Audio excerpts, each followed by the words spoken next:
Hi, my name is Alex Mangone. I'm the Latin teacher at the L&M STEM Academy, and I'm here to be your guide through Module 6 of the KCS at Home Summer Edition Latin 1 modules. Today, we'll be talking about the imperfect verb tense. So, the imperfect verb tense is one of 3 past tenses in Latin. You will learn about the other 2, more likely in Latin 2 next year. The imperfect tense designates an action that begins in the past and continues on into the present. Okay, so when we translate the imperfect into English, we use the helping verbs was or were. So to give an example, I was recording a video for Latin 1 students, and I still am, right? So that was recording is in the imperfect tense. The action began in the past, a few minutes ago, and it is still continuing right now. The action has not ended, okay? And this is the best way to explain the imperfect tense. Now, let's take a look at the endings that we use to form our imperfect verbs. So, the endings for the imperfect tense are bom, bos, bot, bomus, botus, bont. As you can see, they are pretty regular. They have a pretty well-defined pattern, right? If you see a verb with BA towards the end, right, it is definitely going to be an imperfect verb. And if you look even closer, you'll notice that with the exception of the first one, bomb, we still have our present tense endings in there. So there's the S, T, MUS, TIS, NT. We've just added BA in the front to make it imperfect. Now, when we are forming imperfect tense verbs, every form of the imperfect tense uses the second principal part of a verb. So remember, when we look verbs up in our dictionary, we get 4 forms like this: amo, amare, amawi, amatus, and that amare is going to be how we form the imperfect tense. All we have to do is drop the RE and then add the appropriate imperfect ending, okay? So despite the name of being imperfect, the way to form them is rather perfect. It doesn't change except for irregular verbs, but we'll talk about that more later, okay? So if we were trying to make our verb amo amare imperfect, we would drop the RE. Our stem would be AMA, and then we just add the appropriate verb ending. So amabam, amabas, amabat, amabamus, amabatus, amabant. Okay?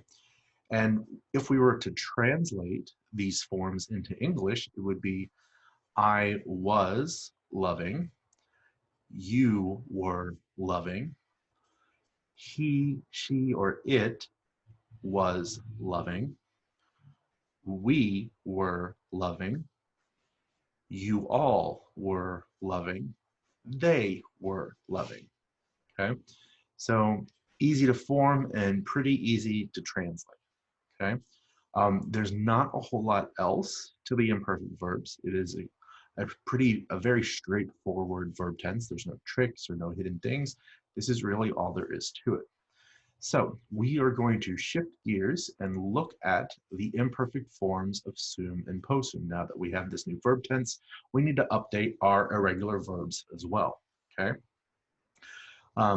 So sum and possum remain irregular even in different tenses, okay? So the forms that we'll see for the imperfect are not necessarily the same way of forming them as they are for regular verbs, okay?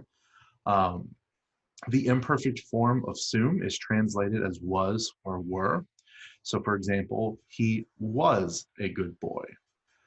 Or were, they were our friends. Imperfect possum is translated as was able or were able. I was able to go to the store. They were able to go to school, okay? So again, these are how we translate these two verbs. The forms, we have them here. So for sum esse, the imperfect forms are eram, eras, erat, eramus, eratus, erant.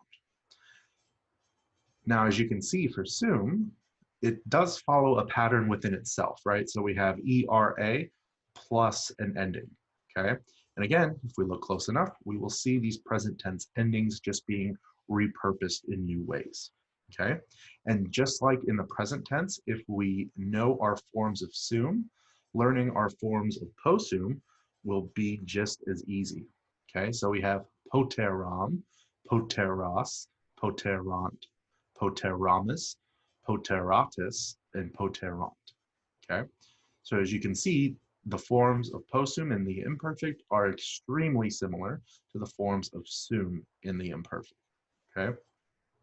Now, while there isn't a lot of notes or lecture to go along with this topic of the imperfect tense, it does require a lot of practice, okay? So I highly recommend you check out the Magistrula exercises attached to this module, as well as the conjugamus practice that again is listed here, all right? Again, the imperfect tense is not necessarily a hard concept, but again, we just need to get some reps in and some repetition to fully master it. I hope you found this video helpful, and I'll see you again in the next module. Take care.